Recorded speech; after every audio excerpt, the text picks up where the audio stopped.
Though he delegated a great deal of responsibility to a grateful Senate, and did his best to empower governors to act on their own, there was still an avalanche of urgent, pressing, emergency, read first, triple exclamation point business for the emperor to attend to. To help us get a sense not only of Trajan's personal managerial style, but also the kind of action items that passed through the emperor's inbox, we are lucky to have at our disposal the letters of Pliny the Younger, a contemporary and friend of Trajan's. Had not Pliny been left childless, he might never have been compelled to publish his correspondence so that he would be remembered by someone, anyone out there. But he was left childless, so we get the benefit of reading through, among other things, real-time conversations between the emperor and a loyal provincial governor. I don't want to get off on too much of a tangent, but Pliny really is an interesting guy, and since his letters fill in so much of the detail about daily life in early imperial Rome, detail that gets left out of the monument, inscriptions, and senatorial decrees, he is worth pausing on for a moment. Born in 61 AD into the equestrian class, Pliny's father died when he was young, and by an odd little twist of fate, the younger Pliny's education was put in the hands of Virginius Rufus, the same Virginius Rufus who had refused to betray Nero at the beginning of the crisis of 68-69 AD. Young Pliny eventually traveled to Rome and continued his education, and while there, became close with his uncle, the famed naturalist Pliny the Elder. When Pliny the Elder died during the eruption of Mount Vesuvius, his will stipulated that the younger Pliny should inherit all of his estates and be posthumously adopted into his family. With his uncle's money backing him up, Pliny the Younger then embarked on a highly successful trip up the Cursus Honorum. He served with distinction at every stop, and eventually became a well-respected lawyer, senator, and administrator who counted among his friends the historians Tacitus and Suetonius, and of course, the Emperor Trajan. The emperor so trusted Pliny that in 110 AD, when the provincial government of Bithynia Pontus seemed to be falling apart, Trajan sent his friend Pliny to clean the situation up. In the 2 years that followed, Pliny and Trajan exchanged letters that touched on all aspects of imperial administration. The correspondence provides a rare window into the daily grind of managing an empire and Trajan's philosophy of government, which seems to be founded on moderation, tradition, and common sense. Among the litany of topics discussed were whether soldiers should be used as prison guards, no, keep using the public slaves, whether the emperor could send out some land surveyors, no, I can't afford to, but I'm sure you'll be able to find qualified provincials to help you out, whether Pliny could authorize the rebuilding of some public baths, yes, as long as no new taxes are levied and all other essential services continue uninterrupted, whether a volunteer fire company could be chartered, no, whatever the public good, associations like that always lead to political discord, how to handle criminals that had escaped punishment. If their crime was less than 10 years ago, round them up and put them to work in the mines. If greater than 10 years ago, put them to work as janitors in the public baths. And of course, there was the famous question of what to do about the Christians. Over the course of the last 50 years or so, more and more adherents to this strange new cult had begun popping up all over the Eastern Empire. Professing a monotheism that forbade them from worshipping the accepted deities of the Roman world, including the deified emperors, governors across the empire were vexed over the question of just what to do with these people. They seemed docile enough, but then again, they also seemed to be actively fomenting sedition against imperial authority. Pliny wrote to Trajan for instructions after being handed some lists anonymously that named active Christians in Pliny's province. The Christians were clearly violating Trajan's injunction against the formation. Severely should they be punished? Trajan's reply was brief, but to the point. Forget about the lists, he said. Relying on anonymous informants is a slippery slope that leads to counterproductive tyranny. If someone gets hauled into court because there is independent proof that they are a Christian, then give them the chance to renounce their religion.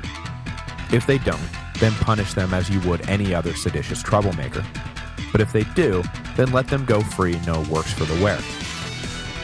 Basically, there is no point in actively persecuting the Christians, but if they wind up on your doorstep unrepentant, then punish away.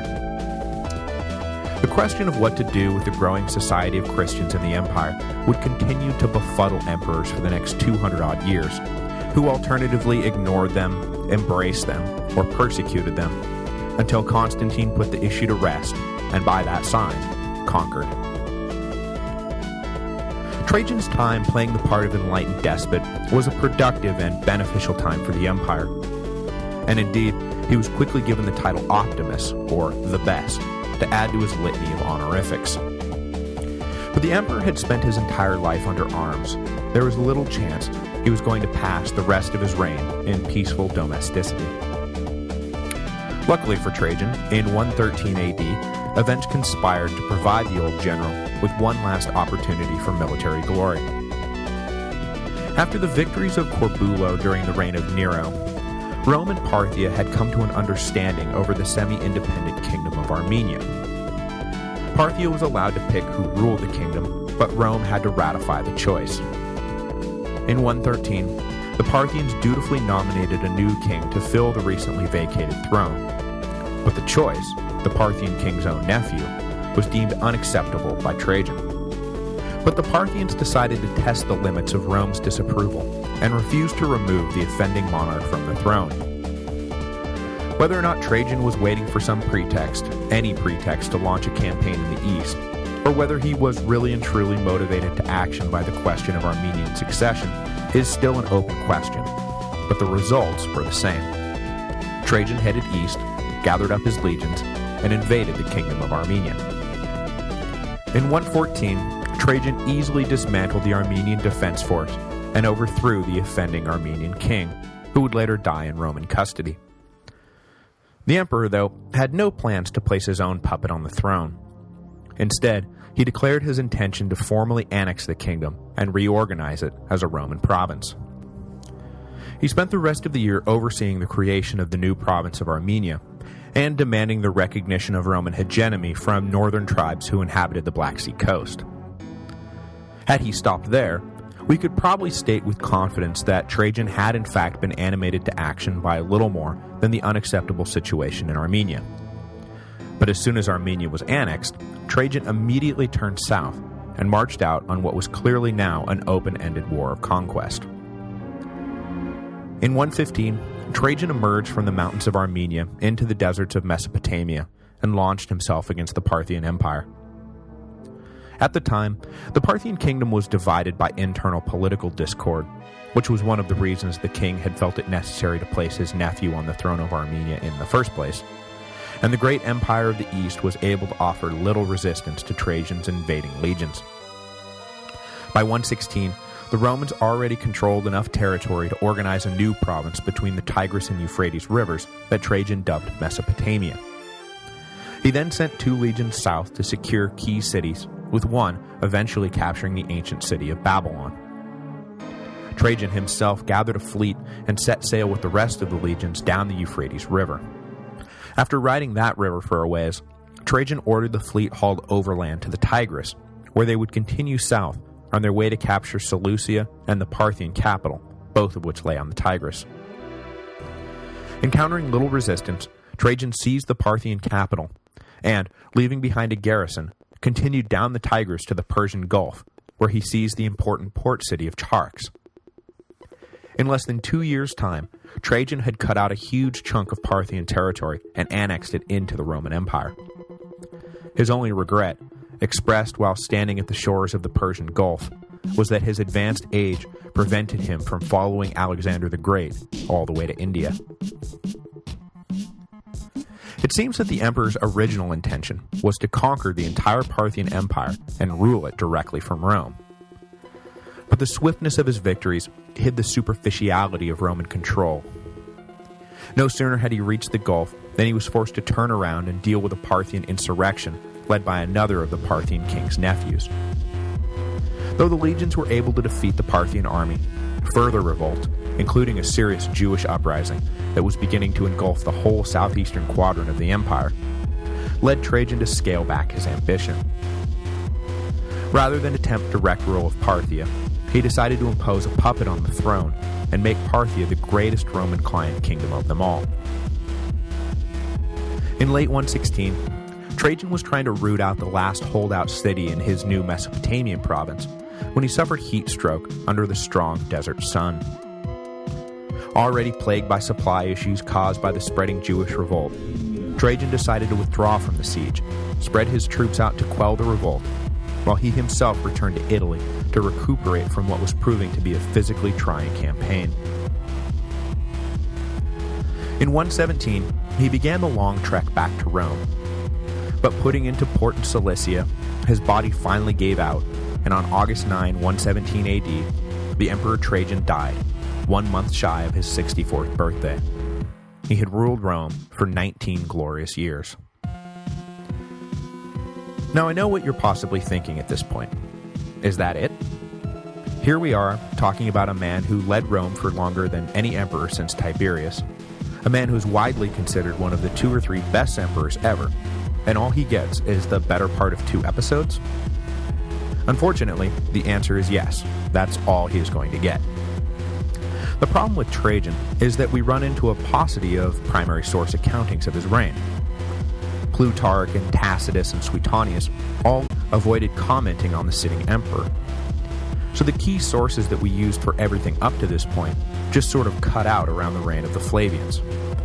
For Trajan, we are left with snippets from Cassius Dio, inscriptions from monuments, coins, and building projects, like the Triumphal Column in Rome, the letters he exchanged with Pliny, and scattered summaries from historians like Aurelius Victor, who would not be born for centuries. All in all, it leaves us with a dissatisfying amount of information about an emperor who was so highly regarded and who was so important to the present and future greatness of the empire. But such is life. We will run into similar difficulties with Hadrian, and then hit bottom with Antoninus Pius, whose only existent biography is in the Augustan History, a notoriously unreliable collection of imperial biographies that we should probably just pretend doesn't exist at all. But despite the lack of detail, the broad sweeps of Trajan's legacy are well understood. He was the first emperor to be drawn from the provinces, rather than the Italian peninsula, a major landmark that allowed men of merit from across the empire to believe that every door in the empire was open to them. In time, other Spaniards and Syrians and Thracians, and most famously, a series of Illyrians, would come to don the purple and rule the empire. Had Trajan not been so successful in practically everything he set out to do, it is possible that the Roman aristocracy would have associated his failures with his provincial status, and banished forever any other provincial from reigning, shutting off a pipeline of talent that would in time save, rather than destroy, the empire. Trajan was also the last of the great conquering Romans. The outward expansion of the empire had been a defining feature of the Roman character for hundreds of years, but in the last century, it was a driving impulse that had been left to wither on the vine. Trajan reintroduced the glory and riches and satisfaction that accompany foreign conquest, and that for so long had been denied the Roman ego. The province of Dacia was an enormously valuable acquisition, and though most everything he took in the east would be abandoned by his prudent successor, the dispatches that came back to Rome detailing the capture of the Parthian capital and the seizure of a port on the far-off Persian Gulf were reminiscent of Caesar's dispatches from Gaul, and the people and Senate both reveled in the glory of it all. In the coming centuries, great generals would come and go, and great battles would be won and lost, but it was all in the defense of what the empire already was, rather than in the pursuit of what it could be. As I said at the beginning, Trajan was Rome at its greatest extent, and for that, he would